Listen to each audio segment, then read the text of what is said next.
Good afternoon, everyone. I'm honored to be a part of this e-conference on COVID-19, the pandemic, and it's causing a lot of disaster. And it is very important that the Department of Biotechnology has organized this conference, e-conference at this level. And I'm very privileged to participate in this conference. And I thank the organizing committee and head of the department, Dr. Venkatesh Garu, for inviting me as a guest speaker. The topic of my talk here is peripheral blood characteristics in patients with COVID-19. This is an experience from the hospital which I am working for. Uh,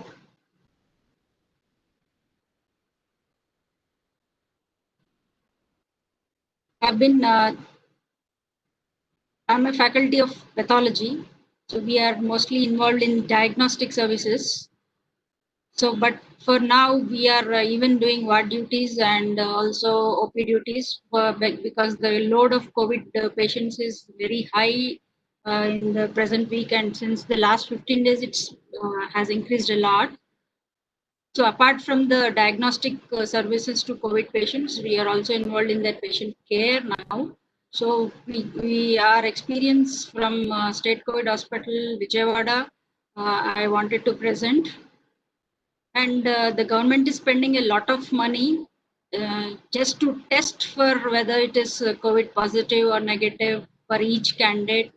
Then the patient care, their expenses, the quarantine period, which is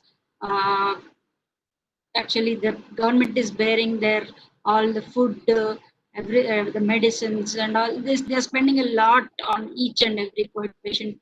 And at the time of discharge, they are being given rupees 2,000.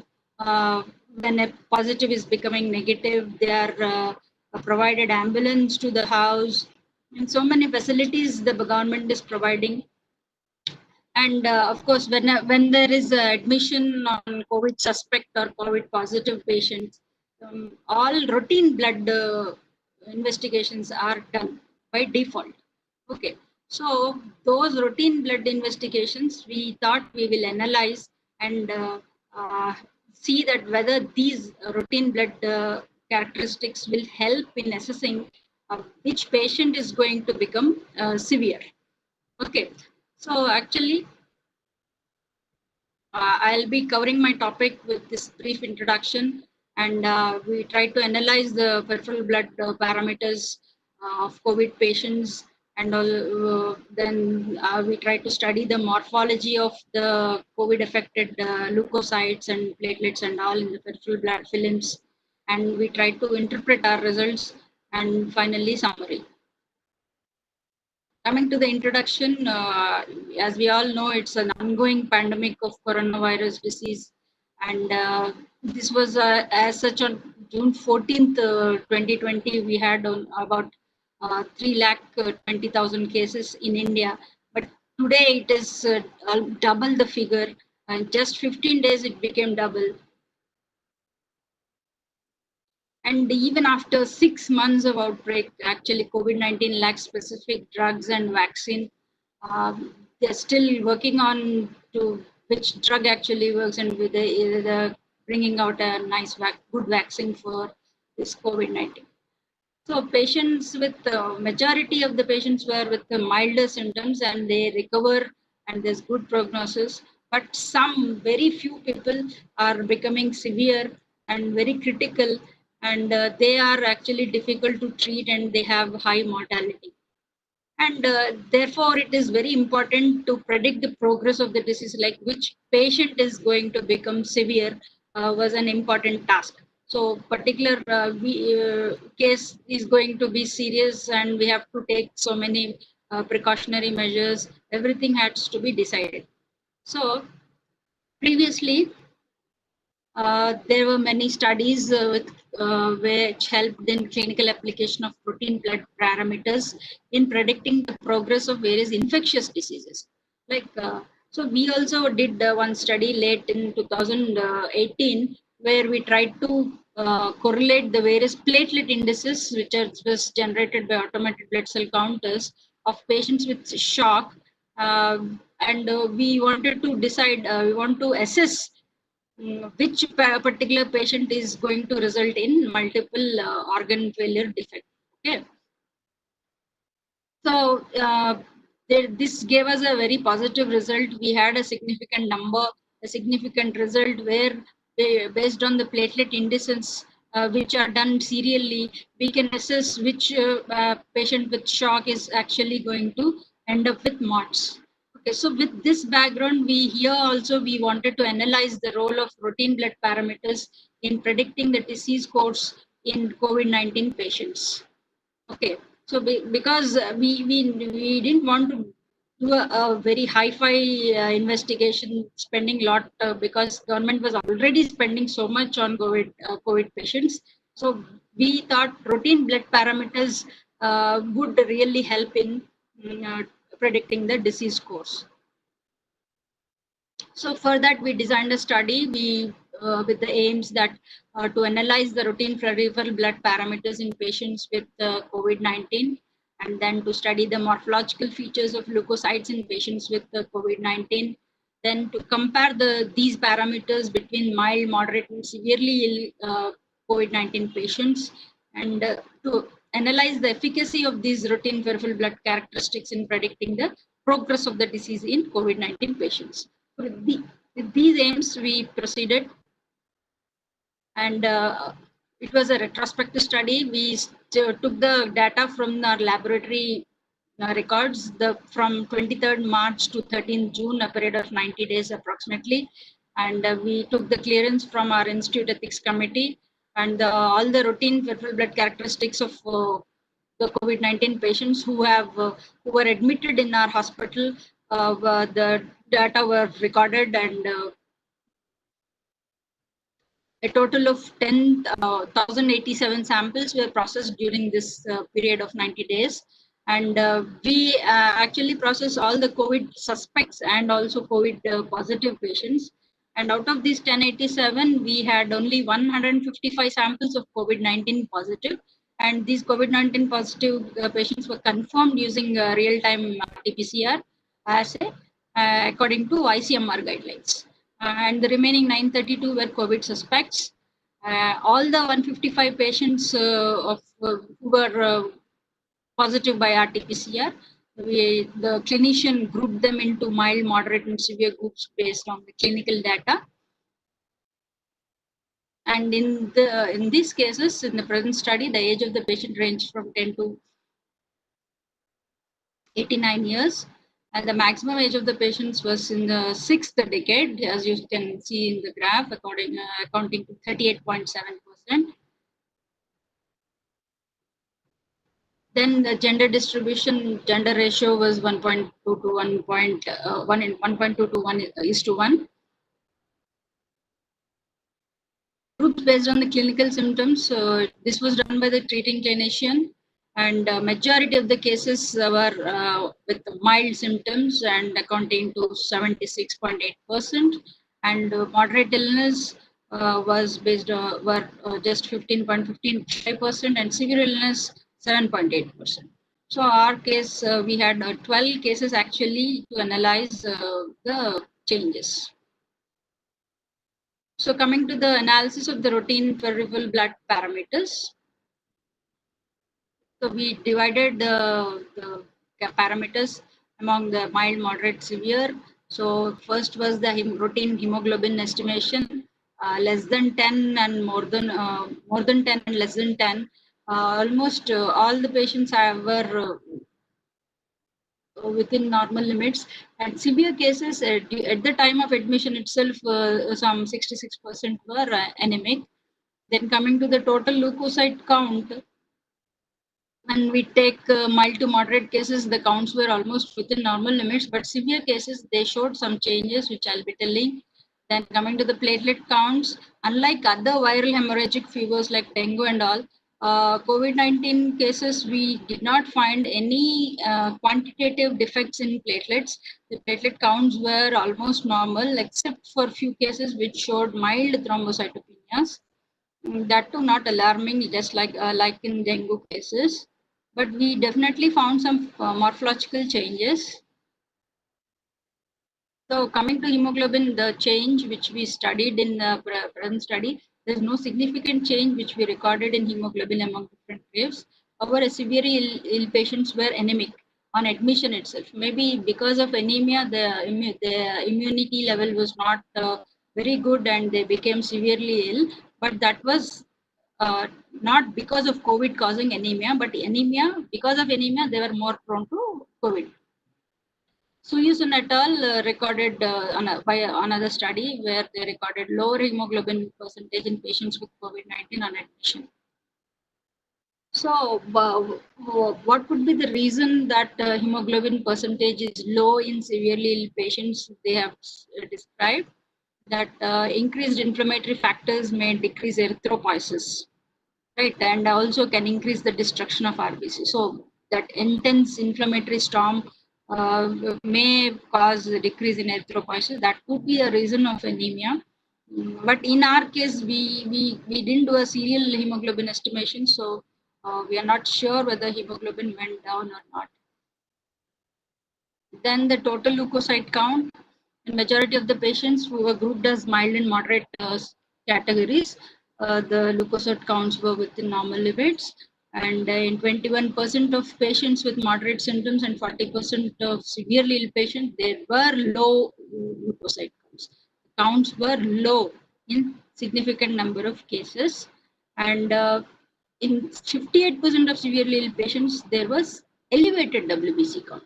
So when we took severely ill patients, almost more than 50%, half, that is more than half, showed elevated WBC counts. So that same Suyusun et al. Studied 116 COVID patients, including patients with mild, moderate, and severe symptoms. And in all the groups, they recorded total leukocyte counts lower. But in our case, some severely patients showed elevated WBC counts. The reason could be that I'll be telling in my next slides. Then the platelet counts which we observed is in the present study, except for 20 cases of mild thrombocytopenias, majority cases did not show any decrease like other viral fevers, as I was telling. Then we recorded some morphological changes on peripheral blood film examination. Like we could find giant platelets among severely ill category, which I'll be showing you. Then rarely the cause for these thrombocytopenia can be explained by the fact that in some cases, as my previous speaker was also telling, the thrombosis is definitely a factor which is involving fatality in COVID patients. So this particular event may lead to platelet consumption and therefore cause thrombocytopenia. But this is happening in a very few number of cases. So thrombocytopenia was not a major observation in our case, in our study. Then the other routine parameters like absolute lymphocyte count, absolute neutrophil count, and absolute lymphocyte count. Absolute lymphocyte count we did. Then coming to this absolute lymphocyte count, I'll be telling you, this was definitely low when we took the severely ill cases. The absolute neutrophil count, we have seen some cases which have severely ill. There was increase in neutrophil counts. Even AMC was high in severely ill cases. So this can be explained. We tried to correlate with the literature, and we also tried to find the reason why there is the result like this. So in majority of patients, like 92% almost with mild symptoms, the absolute lymphocyte count was within normal limits. We never knew that this could be this. Then some of the cases with moderate cases and majority of cases with severe symptoms, they definitely showed lower absolute lymphocyte count. This finding was correlated with other studies in the literature also in COVID-19 cases. So COVID-19 infection, the reason is of this decreased lymphocyte count. Uh, in COVID-19 infection, there is a severe inflammatory response which causes a redistribution of lymphocytes, right? So these lymphocytes are taken away from the peripheral blood and redistributed somewhere else in the tissues where they are more required. Hence, there is peripheral blood lymphocytopenia. Okay, so this finding was correlated with our other studies, and this finding we significantly observed in some of the moderately ill categories of patients, and almost more than half, 66% of severely ill cases. Then the absolute neutrophil count in the present study among patients with severe symptoms, 50% of the cases showed increased neutrophil counts, right? So why there's increased neutrophil count in a viral infection? This the clinician said that increased neutrophil count among severely ill patients can be explained by superimposed bacterial pneumonia. So when there is a viral infection, superimposed bacterial infections do occur because of lowered immune status. So probably that is the reason where we could see increased neutrophil counts in some of the cases.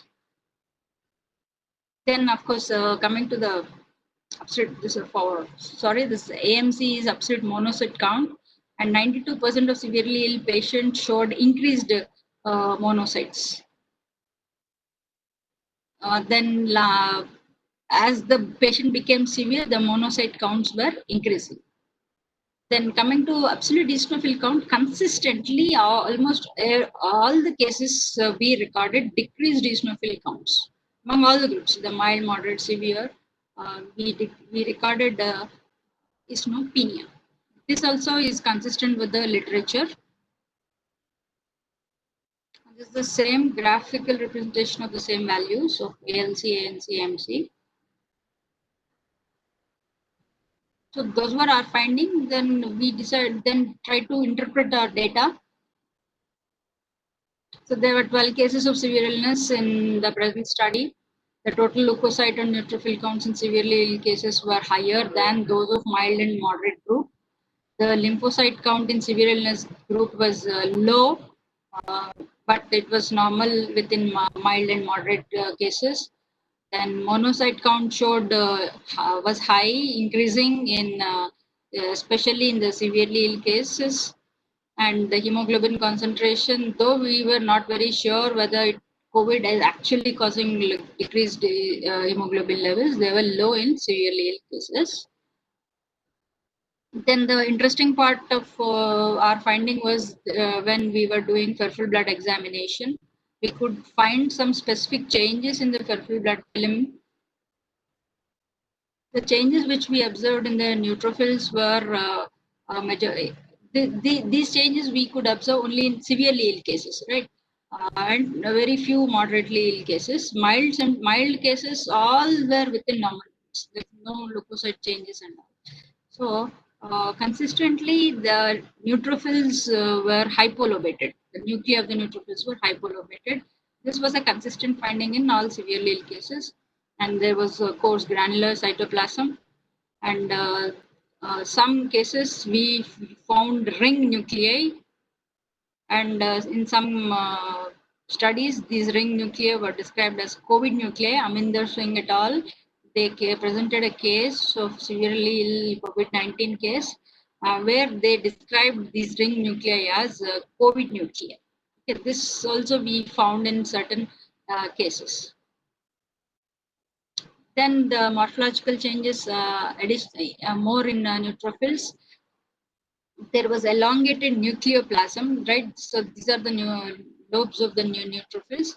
So this finding of elongated nucleoplasm, so you can see a thin string between the lobes of the neutrophils were seen in some cases. Then some cases showed cytoplasmic vacuolations. Here you can observe. So these were the changes in neutrophils. So Totally neutrophils, hypolobate nuclei, ring nuclei, elongated nucleoplasms, toxic granulations, vacuolations were observed in a study. Then coming to the morphological changes which we observed in lymphocytes, there were large granular lymphocytes. These are nothing but the natural killer cells. Actually, these are the cells which first react with the viruses, any type of infection, viral infection. NK cells are the one which come forefront warriors.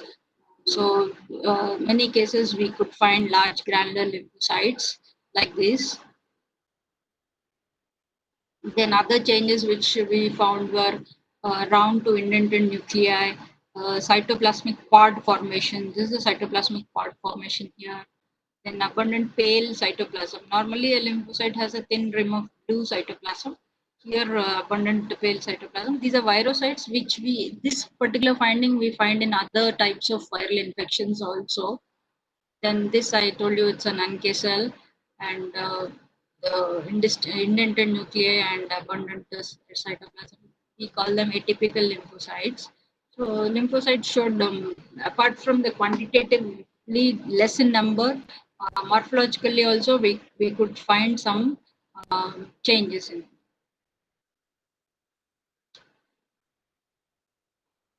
Then the platelets, actually morphological changes in platelets were not recorded in any other studies which we have gone through.